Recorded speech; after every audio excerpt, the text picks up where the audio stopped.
भाइयों बहनों नमस्कार। अब तक कुछ बीमारियां हैं जो लाइलाज हैं, जैसे कैंसर और एड्स, फिर शुगर। शुगर का कोई परमानेंट इलाज नहीं है, कैंसर का भी कोई इलाज नहीं है, एड्स का भी कोई इलाज नहीं है।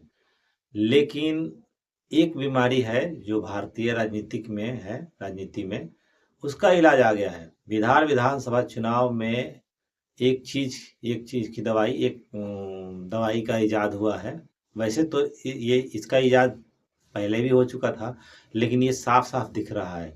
एक राजनीतिक में बीमारी है, एंटी इनकम्बेंसी फैक्टर, सत्ता के खिलाफ आक्रोश, जिसका कोई इलाज नहीं था। अब नेताओं ने, मंत्रियों ने, विधायकों ने, सत्ताधारी दल के नेता जो भी हैं वो लोग, इनके लिए ये बधाई के पात्र हैं, इनके लिए खुशखबरी है।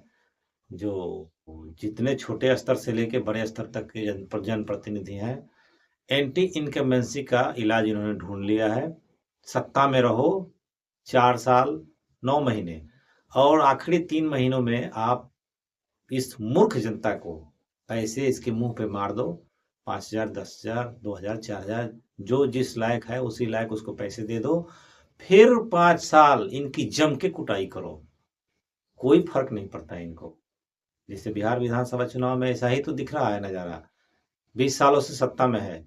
यहाँ तो पहले 5 सालों में ही एंटी इनकम्बेंसी इतनी हो जाती थी कि 50-60% लोग नाराज हो जाते थे, और वो लोग सत्ता के खिलाफ वोट करते थे। सत्ताधारी दल विपक्ष में, और नई पार्टी आ गई सामने, विपक्ष वाले आ गए सामने। तो ऐसा सिस्टम चलता था पहले। लेकिन अब 20 सालों से है एनडीए सरकार, सत्ता के खिलाफ देखिए कितना आक्रोश था कि 200 से ज़्यादा सीटें आ गई इनको। तो सबसे बड़ी जो बीमारी थी उसका इलाज उन्होंने ढूंढ लिया है। चुनाव से पहले हर महिलाओं के खाते में 10-10 हज़ार। और देखिए बीमारी का इलाज भी कहाँ किया इन्होंने, एकदम सटीक जगह पे, जहाँ दर्द है, जहाँ बीमारी है, वहीं उन्होंने मरहम पट्टी किया है। महिलाओं के खाते में रुपए डाल दिए।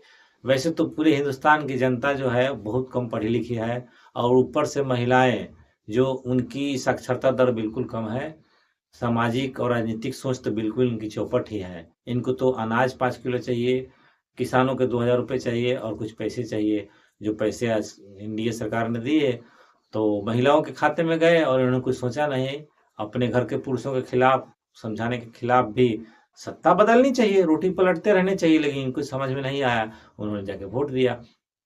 तो बधाई हो देश के भ्रष्ट नेता, भ्रष्ट मंत्री और दुराचारी मंत्री, दुराचारी भ्रष्ट नेता, विधायक, सांसद, मुखिया, इन सबको बहुत बहुत बधाई कि आपने एक ऐसी बीमारी का इलाज ढूंढ लिया है जिससे आप हमेशा सत्ता में बने रहेंगे।